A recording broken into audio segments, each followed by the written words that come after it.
NBC's Garrett Haake is reporting from that house, the White House. Also joining us, Michael Steele, former RNC chair and co-host of MSNBC's The Weekend. Jeremy Peters is New York Times national reporter and an MSNBC contributor. So, Garrett, there are so many, but whether those signings were about keeping promises or undoing what President Biden did, what are the big takeaways here? Yeah, Chris, it's a little bit of both. Look, Trump and his allies understand he is term limited. He has narrow majorities in Congress, and he needs to act fast if he wants to keep as many of his campaign promises as possible.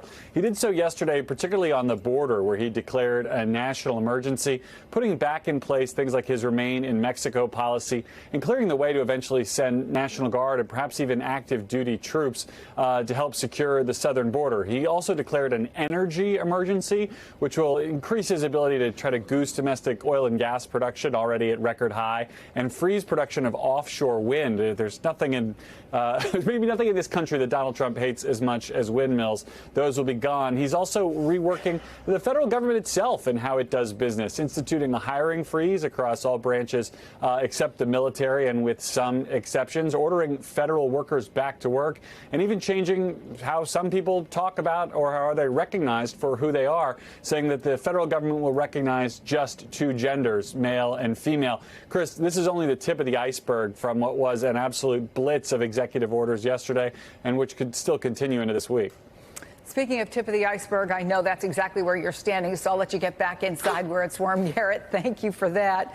So let me talk about a couple of these things. And Jeremy, I'm going to start with withdrawing the U.S. from the Paris Climate Agreement. It was one of multiple orders focusing on energy. Here's what he said at the Capital One Arena.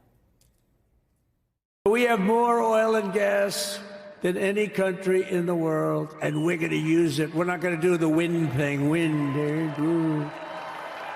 Big, ugly windmills, they ruin your neighborhood. If you're into whales, you don't want windmills either. And they kill your birds and they ruin your beautiful landscapes. I mean, is there any risk for him at all, governing on half-truths, untruths? And by the way, as he's preparing to go to North Carolina and California, two places that have been devastated by natural disasters. Right. And I think the Paris Climate Accords, a lot of what Trump did yesterday is kind of replay his greatest hits. So in terms of really exciting, his voters, I don't know how far that is going to go. However, he not only reached back into his political toolbox yesterday and pulled out the old favorites, he did things on immigration, for example, signaling that the federal government will no longer recognize the citizenship of people born in the United States to parents who are here illegally. And it's actions like that going forward that are really going to define this administration and show us how effective and competent they really are. Remember 8 years ago when he got to office, they barely had nominees for the cabinet in place. Today, they have assistant secretaries of agriculture who are already nominated. So they are much further along here than they were, and they're showing a much greater competence and understanding of the levers of government and how to pull them to their liking. So, Michael, we played at the top Donald Trump suggesting he needs to fix what Joe Biden broke. And even when he found the traditional letter, that's left by the outgoing president, he passed on the opportunity to say something nice. President Trump, did President Biden leave you a letter? He may have. Wait. Don't they leave it in the desk? I don't know. Oh. What's in there? Thank you, Peter. It could have been years before we found it. Wow. Thank you.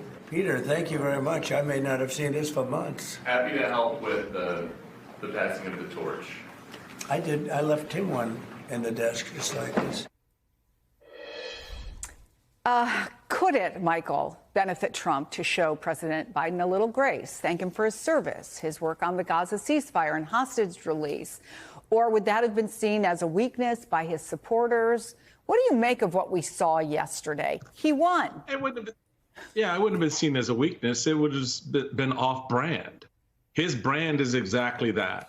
It could have been months before I would have found this letter, which says what his work habits are, that he would not have opened the desk drawer, the Resolute desk drawer, for months. So, this is all propping. Donald Trump is about the props. He says he left, a letter to the president, to President Biden in that ill-fated transition.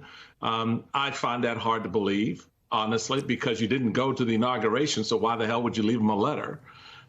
So, look, this is all props. Everything's prop. At the Cap Center, it's prop. Capital One Arena, it was props. Here, it's props. This is all part of the new reality that's being set up. To the reporting before, yeah, they know what they're doing now, and they're very well prepared to do it.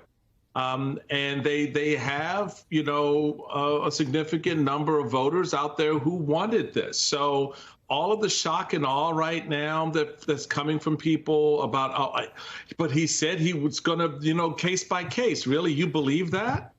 You believe that? So you're to the last segment. You talk about where the police and their outrage to watching what happened with January 6th. Rioters and insurrectionists. And, well, yeah, where are they?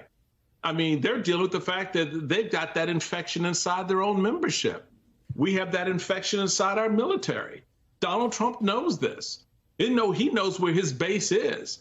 So, you're not going to see the traditional institutions stand up against this. Right now, they're just not. We've watched the oligarch community grow in this country. They're bending the knee in other parts of the body to make Donald Trump happy because they don't want the blowback and they want the grift, the gain that comes from this relationship. So, so now we just have to, I guess, deal with what happens next, report on it, talk about it, analyze it, but understand fundamentally until the American people said, no, this is not what we want, or institutions stand up and say, stop, this just progresses. It goes forward. Who's going to stop it? Republicans in the Senate with the majority? Republicans in the House with their majority? Tell me where it stops. I doubt it. You doubt it? I mean, look, the party has shown very little willingness to stand up to him, and he's filled his cabinet in many ways with Republicans who did used to stand up to him.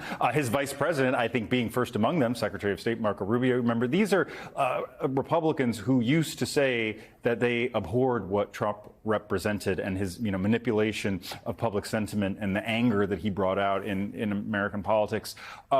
Their political power, these Republicans, the rank and file members of Congress, as long as they think that their political power is derived from Donald Trump and their proximity to him, their support, their admiration for him, they're not going to stand up to him. And right now, he is the source of power, the center of gravity in the Republican Party, perhaps more so than any figure leading any political party in the United States for generations. I mean, his power he has so thoroughly dominated this party, Chris.